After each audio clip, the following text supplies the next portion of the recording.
I'm Gary Wagner, president of Ophir. We make laser measuring instruments. There are two major types of measurements one makes of a laser. The first being averaged or instantaneous power using a sensor and a meter. The second is spatial distribution of the power across the beam. Those are configured either using a camera-based system or a slit-based system. There are over 100 different heads and multiple configurations of both cameras and scanning slits. In this video, our sales engineers will teach you what you need to consider when choosing a beam profiling system. There are several aspects in selecting the proper beam profiler. Four things you need to look at are wavelength, the power of your laser, the size of your beam, how large is it? And is the beam pulsed or continuous, and if it's pulsed, what the rep rate is? If we know those four aspects of the laser, we can then determine the best profiling equipment for that application.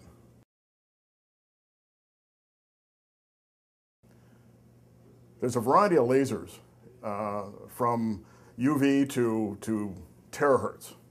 different sensors have a different response depending on the wavelength.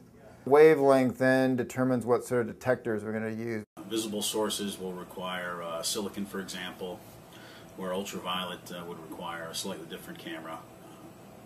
Infrared and terahertz will certainly have its own type of camera system. They have specific wavelength ranges in which they're most effective. So if you have something that's in the visible, you'd want to use the silicon. It has the best resolution, most sensitivity. If you're running out at telecom wavelengths 1550, an InGas or a phosphor-coated camera will work. A silicon will not. Or you could use a Pyrocam. If you're looking at longer wavelengths, like many of the defense applications, you're out 2+ microns, you want to use the Pyrocam because it has sensitivity all the way out into terahertz range. With the nanoscan, we have a germanium detector which works from about 800 nanometers up to about 1800 nanometers, and that's right in the wavelength range for the telecom industry. So it's very important to match up the application of the wavelength to the cameras. A laser is basically photonic energy. It can tear things up. And in fact, it's used to weld, it's used to ablate, it's used to cut things. A system for a 5 milliwatt laser is completely different to a system 100 watt laser, and this is completely different to a 1 kilowatt laser. The power is important to know for several reasons. One, do I have enough power to use a pyro detector? Do I have to use a silicon or germanium detector? Typically cameras are very sensitive, so you'll want to take into account the power. Usually you have to reduce. You'll pick off a small portion of the beam. And if you have a high power in a very tiny space, that's the size of your laser. If we put too much power in a tiny space and you stick it directly on your sensor, you're going to blow a hole in it. Lasers with too little power may require the beam to be expanded. Situations where the power is too great for the camera, we may have to introduce some beam splitters and filters.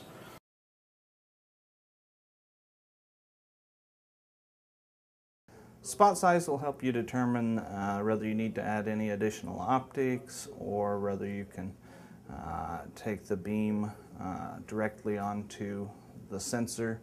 And you need to illuminate at least a certain number of pixels to get an accurate reading. If you overfill the sensor, the detector, if your beam is much, much larger than that, then you're not going to get a proper profile. It doesn't matter what you do. You're just going to overfill it, and you're just going to see a solid thing. You're not going to get the edges. You're not going to get the information outside that you absolutely have to have.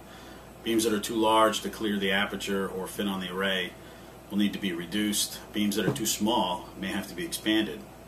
Developing and providing the necessary optics to either reduce the beam to get the beam onto the array or to expand the beam so the beam is large enough on the array will allow us to get accurate measurements. If the beam is very small, I would say under 50 microns perhaps, then one needs to use a scanning slit profiler. If it's larger than 50 microns, then CCD camera might work. If it's larger than 500 microns, then the PyroCam will work. In between that, in-gas cameras will work for beams about 100 microns or more. So the size of the beam that you want to measure is going to determine which kinds of profilers you can use. In the laser industry, there's typically two kinds of lasers. There's pulse lasers and there's CW lasers. CW beams are continuous wave, and what it is it just continuously runs the whole time. The pulse beam strikes it at certain frequencies. Cameras operate at typically a certain frame rate, and various cameras operate at high frame rates, others operate at very low frame rates. With a CW beam, it really doesn't matter. You can use any camera we've got, keeping in mind the other factors of the criteria needed. However, in a pulse laser, you have high energy levels for each pulse, and it's necessary then to be able to synchronize the camera with the laser itself. Pulse beams are best measured with CCD, especially at lower rep rates. The lower the rep rate, typically the CCD is the better solution. And if it's less than a kilohertz, then basically I'm looking at a camera system. And so you can have Q switch, which are very, very fast, high power, high energy. You can have femtosecond pulses, which are very, very, very short. Pulse systems may require an optical trigger or an external triggering. If it's pulsing at a fairly high rate in the kilohertz, then it's quite possible to use the scanning slit. But we have to know up front what you're using so we can optimally design a system for you. We've got good selection. We can select the proper one to fit your exact application. From soft X-ray to terahertz, nanowatts to kilowatts, less than a micron to 3 meters, Spiricon and Photon beam profiling systems ensure success of every laser application, whether medical, military, industrial, or scientific.